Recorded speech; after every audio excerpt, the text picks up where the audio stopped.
Good news! Central Americano MBBS just 34 lakhs. Columbus Central University. నమస్కారం, welcome to iDream. నేను మీ Jhansi. Parkinson's ఈ వ్యాధి గురించి మీరు ఎప్పుడైనా విన్నారా? తెలుగులో వణుకుడు వ్యాధి అంటూ ఉంటారు. మన నర్వ్ సెల్స్ ఏవైతే ఉన్నాయో అవి పనిచేయడం మందగిస్తూ ఉంటాయి. నర్వ్ సిస్టమ్ కూడా చాలా స్లోగా పనిచేస్తూ ఉంటుంది. ప్రస్తుతం మనం హెర్బలిస్ట్ ఇంకా ట్రెడిషనల్ హీలర్ బి ఆంజనేయులు గారి దగ్గర ఉన్నాము. ఈ విషయం గురించి అన్ని వివరాలు అడిగి తెలుసుకుందాం. నమస్తే సార్. నమస్కారం అమ్మా. సార్, అయితే అసలు ఈ వణుకుడు వ్యాధి అంటే ఏంటి? ఎవరెవరికి వచ్చే అవకాశం ఉంటుంది?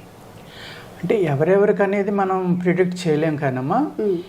వణుకుడు వ్యాధి అంటే దీన్ని పార్కిన్సన్స్ అని మీరు అన్నారు కదా. ఇందులో రెండు రకాలు ఉంటాయమ్మా.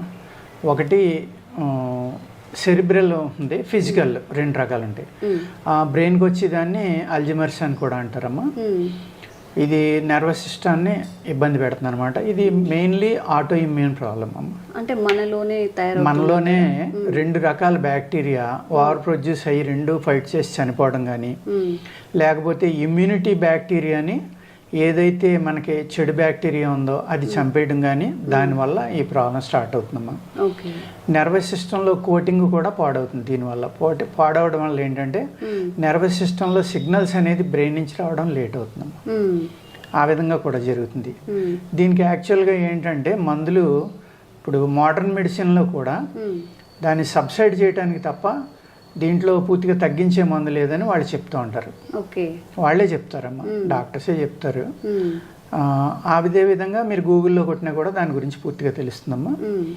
దీన్ని ఆయుర్వేదాలు అయితే వణుకుడు వ్యాధి అంటాం.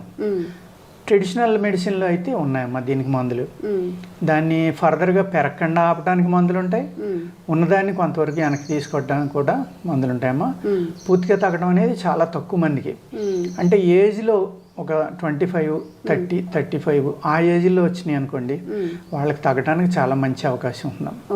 అదే మీకు 60 అబోవ్ 70, 75 ఇలాగ వాళ్ళు ఉన్న అదర్ ప్రాబ్లమ్స్ని బట్టి కూడా డిపెండ్ అయ్యి ఉంటుందండి. ఇది సపోజ్ బీపీ ఉంది, షుగర్ ఉంది, కొలెస్ట్రాల్ ఉంది, థైరాయిడ్ ఉంది, పార్కిన్సన్స్ ఉందంటే అవి అన్నిటికీ మందు ఇవ్వడం కష్టం అవుతుందమ్మా. అందుకు వస్తుంది సార్ ఈ వ్యాధి. ఎందుకు అంటే అదేనమ్మా, మన బాడీలో ఉన్న బ్యాక్టీరియాయే రెండు రకాల బ్యాక్టీరియా వల్ల వస్తుంది. అదర్వైజ్ మన ఇమ్యూనిటీని చంపేయడం వల్ల ప్రాబ్లం వస్తుంది. అందుకని ఆటో ఇమ్యూన్ డిసీజ్ అంటామమ్మా మనం. ఇది చిన్న పిల్లల్లో కానీ పెద్దవాళ్ళు కానీ ఎవరికి వస్తుంది ఎక్కువ? ఎక్కువ అంటే 35 నుంచే స్టార్ట్ అవుతుందమ్మా. సాధారణంగా యంగ్ పీపుల్కి చాలా తక్కువ వస్తుంది. 30, 35. మేజర్గా వచ్చేది ఏంటంటే అబోవ్ 50 చాలా ఎక్కువ పర్సంటేజ్ ఉంటుందమ్మా.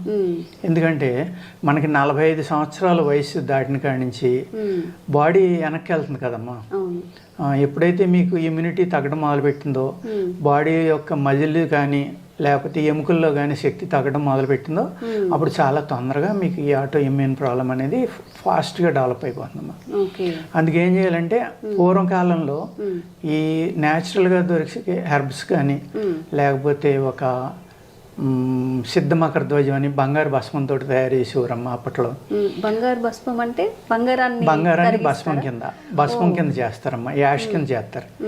ఎంత అద్భుతమైన టెక్నాలజీ అంటే ఆయుర్వేదంలో అది. మీరు ఆ భస్మం నీళ్ళ మీద వెళ్తే తేలుతుందమ్మా. అంటే ఎంత చిన్న పార్టికల్స్ అయితే అది తేలుతుంది అనేది మీరు అర్థం చేసుకోండి. ఎందుకంటే మన కిడ్నీలో నెఫ్రాన్స్ అని ఫిల్టర్స్ ఉంటాయమ్మా. ఒక్కొక్క కిడ్నీలో 10 లక్షలు ఉంటాయి. అంత చిన్నవి ఉంటాయి అనమాట. ఆ చిన్న దాంట్లోంచి ఫిల్టర్ అయ్యి బయటకు వెళ్ళిపోయేట అంత చిన్నవి ఆయుర్వేదంలోనే సాధ్యం. అది ఇప్పుడు మోడర్న్ టెక్నాలజీలో కూడా చేసి వాడుతున్నారు. దీని మీద క్యాన్సర్స్ మీద వాడుతున్నారు యుఎస్లోనే. అదే అమెరికాలో వాడారు అనుకోండి, వాళ్ళు గొప్పవాళ్ళు అని చెప్తారు. ఇండియాలో వాడితే అది ఇండియాలో ఆయుర్వేదంలో కిడ్నీలు పాడు చేసేస్తున్నారని దాన్ని అలర్ చేస్తారమ్మా. అంటే వాళ్ళు చేస్తే సంసారం, మనం చేస్తే వ్యభిచారం. ఆ విధంగా ఉంటుందన్నమాట వాళ్ళు చెప్పేది. కానీ మనం పూర్వం నుంచి కొన్ని వేల లక్షల సంవత్సరాలనే చెప్తానమ్మా, నేను వేలు కూడా కాదు. ఎప్పుడైతే మనకి ఈ ఫిజికల్ సైన్స్ అనేది, ప్రకృతి అనేది దాని మీద అవగాహన వచ్చిందో, ఆయుర్వేదం అనేది దేవతల ద్వారా వచ్చిందని చెప్తారు. ఆ దేవతలు చెప్పిందే ఈ ఆయుర్వేదం అమ్మ. ఆ విధంగా మనకి ఎప్పటి నుంచో ఉంది. ఇది ఇవాళ లేదు కొత్తగా. ఇవాళ వాళ్ళు రీసెర్చ్ చేసి కొత్తగా ఏదో మేము కనిపెట్టామని చెప్తారు. దానికన్నా గొప్ప సైన్స్ భారతదేశంలో ఎప్పుడో ఉందమ్మా, ఎప్పటి నుంచో ఉంది. అంచేత అప్పట్లో చాలా హ్యాపీగా తగ్గించేవారు. అప్పుడు ఫుడ్ డిఫరెన్స్ అమ్మ. మనం తినే ఆహారం కానీ, మనం ఉండే జీవన విధానం, జీవన శైలి అని ఏదైతే ఉందో అది ఎంటైర్లీ డిఫరెన్స్ అమ్మ. అప్పుడు ఆక్సిజన్ ఉండేది వాతావరణంలో, భూమిలో శక్తి ఉండేది. ఫుడ్ అనేది మనకి సపోజ్ ఇప్పుడు మోడర్న్ సైన్స్ ఉందమ్మా, బీట్రూట్లో విటమిన్ డి ఉంటుందంటారు, పాలకూరలో ఉంటుందంటారు, అవి తినమంటారు. అసలు బీట్రూట్లోకి పాలకూరలోకి విటమిన్ డి రావాలంటే ఏముండాలి? భూమిలో ఉండాలి. అది భూమిలో లేదు కదా, భూమిలో మనం పూర్తిగా పాడు చేసాం కదండి. అప్పుడు ఇందులోకి ఎలా వస్తుంది? రాదు. ఆ విధమైన డెఫిషియన్సీలు మనకు రావడం వల్ల కూడా ఇలాంటి పార్కిన్సన్స్ లాంటి ఆటో ఇమ్యూన్ ప్రాబ్లమ్స్ ఎక్కువ ఉంటాయండి. దీనికి రావడానికి కారణం ఏంటంటే, ఆటో ఇమ్యూన్ ప్రాబ్లం రావడానికి కారణం, మెయిన్ కారణం ఏంటంటేనమ్మా, మనం 4 సార్లు భోజనం చేయటం.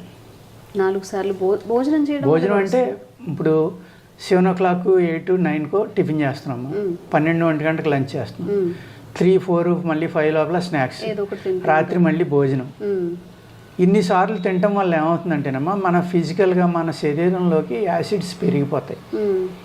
ఆయుర్వేద శాస్త్రంలో ఒకసారి ఆహారం తీసుకున్నాక 8 గంటల లోపల మళ్ళీ తీసుకోకూడదు. మరి ఇంత లాంగ్ టైం ఉంటే గ్యాసెస్ ఫామ్ అవుతాయి, ఉన్న గ్యాసులు తగ్గిపోతాయమ్మా, అదే తప్పది. ఈ పుల్లటి తేన్పులు ఎక్కువ టైం తినడం వల్ల, ఎక్కువసార్లు తినడం వల్ల వస్తాయమ్మా, ఎక్కువసార్లు తినడం వల్ల వస్తాయి. ఎందుకు అంటే మీ body time to time release చేసేస్తూ ఉంటుంది. మీరు 7 12 1 లేకపోతే 4 5 మళ్ళీ 7 9 ఇలా అలవాటు చేస్తారు కదా, ఆ టైంకి ఆ యాసిడ్స్ రిలీజ్ అయిపోతూ ఉంటాయి అన్నమాట. అలా కాకుండా మీరు పర్ఫెక్ట్గా మీరు భోజనం చేసి 6 7 o'clock తిన్నారనుకోండి, మార్నింగ్ బ్రేక్ఫాస్ట్, ఈవినింగ్ మీరు 4కి ఎప్పుడో ఫుల్ లంచ్ కావాల్సినంత తినేసి మీరు మళ్ళీ మన్నాడు మార్నింగ్ దాకా ఏమీ తినలేదు అనుకోండి, ఒబెసిటీ ఉండదమ్మా. మీ బాడీలో ఎస్టిక్ నేచర్ అయితే ఏదైతే ఉందో అది ఆల్కలిన్లోకి వచ్చేస్తుందమ్మా. ఎప్పుడైతే మీ శరీరం ఆల్కలిన్ నేచర్లోకి వచ్చిందో, pH లెవెల్స్ సరైపోయినాయో, ఆటో ఇమ్యూన్ ప్రాబ్లం అనేది బాడీలోకి రానే రాదండి. ఇప్పుడు మీరు ఏదైతే పార్కిన్సన్స్ అని అడుగుతున్నారో, వణుకుడు వ్యాధి, ఇటువంటి వ్యాధులు ఇది ఆటో ఇమ్యూన్లో ఇది ఒకటే కాదమ్మా. క్యాన్సర్ ఆటో ఇమ్యూన్లోకి వస్తుంది, rheumatoid arthritis, osteoporosis, Hashimoto thyroid, ఇలాగ అనేక రకాల ఆటో ఇమ్యూన్ డిసీజులు ఉన్నాయమ్మా. ఈవెన్ IBS కూడా ఆటో ఇమ్యూన్. ఇర్రిటబుల్ బౌల్ సిండ్రోమ్ అంటారు కదా, భయంకరంగా మోషన్స్ అయ్యాయి ఇబ్బంది పడుతూ ఉంటారు, ఇవన్నీ కూడా ఆటో ఇమ్యూన్ ప్రాబ్లంలో అయ్యాయి. ఈ ఆటో ఇమ్యూన్ అనేది ఎందుకు వచ్చిందమ్మా, మనం తిన్న ఆహారం అరగకుండానే మళ్ళీ ఇంకోసారి తినేస్తున్నాం. ఈ తిన్న ఆహారాన్ని అరిగించడానికి ఆల్రెడీ మన బాడీలో ఉన్న ఆర్గాన్స్ కొన్ని యాసిడ్స్ని రిలీజ్ చేసినాయి. ఆ యాసిడ్స్ పూర్తిగా అరిగిపోయిన తర్వాత న్యూట్రల్ అయిపోతాయి. మళ్ళీ మనం తినేస్తున్నాం, మళ్ళీ రిలీజ్ చేస్తున్నాయి, మళ్ళీ తింటున్నాం, మళ్ళీ రిలీజ్ చేస్తున్నాయి. ఇలాగా వితిన్ 12 hours 10 hours స్పాన్లో 4 times తింటున్నాం మనం, 13 hours లోపల. ఈ 4 times అంటే కంటిన్యూగా రిలీజ్ చేస్తూనే ఉన్నాయి కదా. మళ్ళీ నెక్స్ట్ డే మన బాడీలో గట్లో ఉన్న బాక్టీరియా అద్భుతాలు చేస్తుందమ్మా. దాన్ని బాడీలో అన్ని చోట్లకి స్ప్రెడ్ అయ్యి తన పనిని తను చేయనివ్వట్లే, మనం తింటానే ఉంటున్నాం. మళ్ళీ పడుకున్నప్పుడు ఏదో ఒకటి తాగటం తినడం చేస్తాం, పడుకునే వరకు తింటూనే ఉంటాం. దానివల్ల ఏమవుతుంది, గట్లో బ్యాక్టీరియాకి రెస్ట్ అనేది ఇవ్వట్లా. ఎప్పుడైతే మీరు అబౌట్ 12 years గ్యాప్ ఇచ్చారో ఫుడ్లోని, అందుకనే పూర్వం మనకి ఉపవాసం అని పెట్టారమ్మా, ధనుర్మాసం అని, లేకపోతే ఏకాదశి ఉపవాసాలని, లేకపోతే వెంకటేశ్వర స్వామిని చూపించి శనివారం ఉపవాసం అని, షిరిడి సాయిబాబాని చూపించి గురువారం ఉపవాసం. చాలా అద్భుతమైన టెక్నాలజీ అమ్మది. ఎప్పుడైతే మనిషి ఉపవాసం అనేది చేశాడో అప్పుడు మీ బాడీలో మీ గట్లో ఉన్న బ్యాక్టీరియా బాడీ అంతా స్ప్రెడ్ అయ్యి T cells పుట్టేస్తుందండి. ఒక T cell 10,000 ఆటో ఇమ్యూన్ సెల్స్ని చంపుతుందమ్మా. అది దాన్ని కీటో డైట్ అని ఒక ఫారినర్ ఒక పేరు పెట్టి తయారు చేస్తే వాడికి నోబెల్ ప్రైజ్. అదే బ్రహ్మాండం, మనం కూడా మెచ్చుకున్నాం కీటో అని. అంటే మన ఉపవాసం యొక్క వాల్యూ తెలియకపోవటం వల్ల మనం కీటో అని గొంతులేస్తాం. మన ఉపవాసాన్ని వాళ్ళు బేస్గా తీసుకునే ఆ కీటో డైట్ తయారు చేసాడు అతను, అంతకు మించి ఏం కాదు. ఇలాంటి అన్ని మనయ్య అంటారని కొంతమంది వెక్కిరించవచ్చు, ఎవరైతే రివర్స్గా ఆలోచిస్తారో అటువంటి వాళ్ళు. కానీ అది నిజం. అది ఎస్, నేను అది 100% మాదే గొప్పదంటాను. నేను గర్వంగా చెప్తాను, నేను ఎవరు చెప్పిన నేను. ఎందుకంటే ఈ ఆయుర్వేద అనేది ప్రకృతిలో ఒక పార్ట్ అమ్మ, నేచర్లో ఒక భాగం. ఇది ఆ నేచర్లో ఉన్న వాటినే మనం మెడిసిన్గా వాడుకుంటున్నాం తప్ప అందులో ఎటువంటి కెమికల్స్ కానీ సింథటిక్ మెటీరియల్స్ కానీ ఇలాంటివి ఏమీ లేవు. కాబట్టి బయో ప్రోడక్ట్స్ అవన్నీ ప్రకృతి మనకి, భగవంతుడు ప్రకృతి ద్వారా మనకిచ్చిన మెడిసినల్ ప్లాంట్స్ కానీ. అంటే నిజం చెప్పాలంటే ఆయుర్వేదంలో మెడిసిన్ కానీ ఏమీ లేదమ్మా, మనం తినే ఆహారం కూడా మెడిసినే. అంతే కదమ్మా.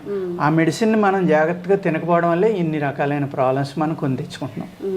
ఏది ఆ ఆహారాన్ని టైం టు టైం మెడిసిన్లే కాకుండా కడుపు నింపుకోవడానికి ఒక టేస్ట్ల కోసం రకరకాలుగా. అవును. ఫ్రిడ్జ్లో వచ్చాక సగం ఆరోగ్యాలు పాడైపోయినాయి అమ్మ. ఏ రోజుకి ఆ రోజు వండుకునేవారు, బయట పడేసేవారు మిగిలితే, లేకపోతే పని వాళ్ళకి ఇవ్వటం, ఎవరికి ఒకరికి లేని వాళ్ళకి పెట్టడం, ఏదో ఒకటి చేసేవారు. వారం రోజులు దాచేస్తున్నాం మనం ఫ్రిడ్జ్లో, వారం రోజులు ఇది తింటానే ఉన్నాం. అలాగే అదేవిధంగా ఆయుర్వేదంలో ఒకసారి వండిన పదార్థాన్ని మళ్ళీ వేడి చేస్తే విషంతో సమానం అని ఉందమ్మా. అది మనం అన్నం కూడా ఫ్రిడ్జ్లో పెట్టుకుని వేడి చేసుకు తింటున్నాం. అప్పుడు ఏమవుతుందమ్మా, మనం తినేవన్నీ విషయాలే కదా. అదేవిధంగా ఆపోజిట్ ఫుడ్స్ అని ఉంటాయమ్మా, వ్యతిరేకంగా పనిచేసి అనమాట. సపోజ్ మీరు ఫిష్, ఎగ్, చికెను ఇలాంటివి తీసుకున్నప్పుడు పాలు ఎట్టి పరిస్థితుల్లో తాగకూడదు 4 hours దాకా, ముందర కానీ వెనకాల కానీ. మనం ఏం చేస్తున్నాం, కోడిగుడ్డు పాలు ఇస్తున్నాం పిల్లలకి, విషం ఇస్తున్నాం మనం. ఆయుర్వేద శాస్త్రంలో విరుద్ధాహారం అంటారు దాన్ని, ఎట్టి పరిస్థితుల్లో ఎలా చేయరమ్మా. ఫిష్ పాలు, కోడిగుడ్డు పాలు, చికెను పాలు, ఇవి విషంతో సమానం. మటన్లో పర్లేదు, పెరుగు డిఫరెంట్ అమ్మా. ఓన్లీ మిల్క్ అంటే పెరుగు కూడా తినకూడదు. ఏది కోడిగుడ్డు ఫిష్ తిన్నప్పుడు పెరుగు కూడా తినకూడదు యాక్చువల్గా. మళ్ళీ చికెన్ అయ్యి పర్వాలేదు. అదేవిధంగా అయితే విరుద్ధాహారాలు ఉన్నాయో అవన్నీ మనం తినటం ఒకటి ఫస్ట్ పాయింట్ అమ్మా. సెకండ్ థింగ్, మనం తిన్న ఆహారం పూర్తిగా అరక్క ముందరే మళ్ళీ తినటం వల్ల ఈ ప్రాబ్లమ్స్ అన్నీ వస్తున్నాయి. దానివల్ల ఏమవుతుందంటే ఆటో ఇమ్యూన్ అనేది ఈజీగా మీ బాడీలోకి ఎంటర్ అయిపోవటానికి మనం దానికి దారి చూపిస్తున్నాం. అది రాకూడదు అంటే ఏంటంటే మనం పూర్తిగా పొట్ట ఖాళీ అయ్యేదాకా మళ్ళీ ఆహారం అనేది తీసుకోకూడదు. బాగా ఆకలి వేసేదాకా. ఇప్పుడు మన తరంలో 4 సార్లు తింటున్నాం అమ్మ. మా నాన్నగారు, మా తాతగారు వాళ్ళు 2 సార్లే తిన్నారు. ఎర్లీ మార్నింగ్ తినేసేవారు, మళ్ళీ సాయంత్రం 5ంటికి తినేసేవారు. ఒకవేళ తాగితే నైట్ పడుకునేవాడు ఒక కప్పు పాలు, అదే కప్పు కాదు ఒక గ్లాస్ పాలు, అది తక్కువ తాగేవారు కాదు. 250 ml నుంచి 1/2 లీటర్ తాగి శుభ్రంగా పడుకునేవారు. మళ్ళీ 3 గంటలకు లేచిపోయేవారు. ఇవాళ 3 గంటలకు ఎవరు లేస్తున్నారమ్మా? మనం నిద్రపోయే టైంలోనేమో పని చేస్తున్నాం, మెలకుగా ఉండవలసిన టైంలోనేమో నిద్రపోతున్నాం. ఆ విధంగా మనం ఆహారం అనేది జాగ్రత్తలు తీసుకున్నామా. ఆయుర్వేదంలో చాలా చక్కని మందులు ఉన్నాయి. ఆయుర్వేదం, హోమియో, సిద్ధ, యునాని ఇటువంటి అన్నిటి మీద కూడా మంచి మందులు ఉన్నాయమ్మా. ఆయుర్వేదంలో అయితే మా దగ్గర కాయకల్ప చికిత్స అని ఉంది, అది యాంటీ ఏజింగ్ అనమాట. అటువంటి మందులు వాడితే పార్కిన్సన్స్ అనేది తగ్గడానికి చాలా అవకాశాలు ఎక్కువ ఉన్నాయండి.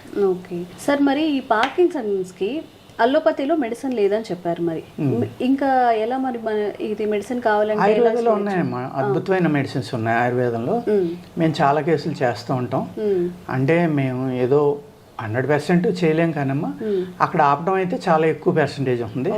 డెవలప్ అవ్వకుండా వెనక్కి తీసుకురావడం కొన్ని కేసుల్లో జరుగుతుందమ్మా. చాలా కేసులు, కొన్ని కేసులు అంటే 50% తీసుకురావచ్చు, ఎఫర్ట్ చేయగలగాలి.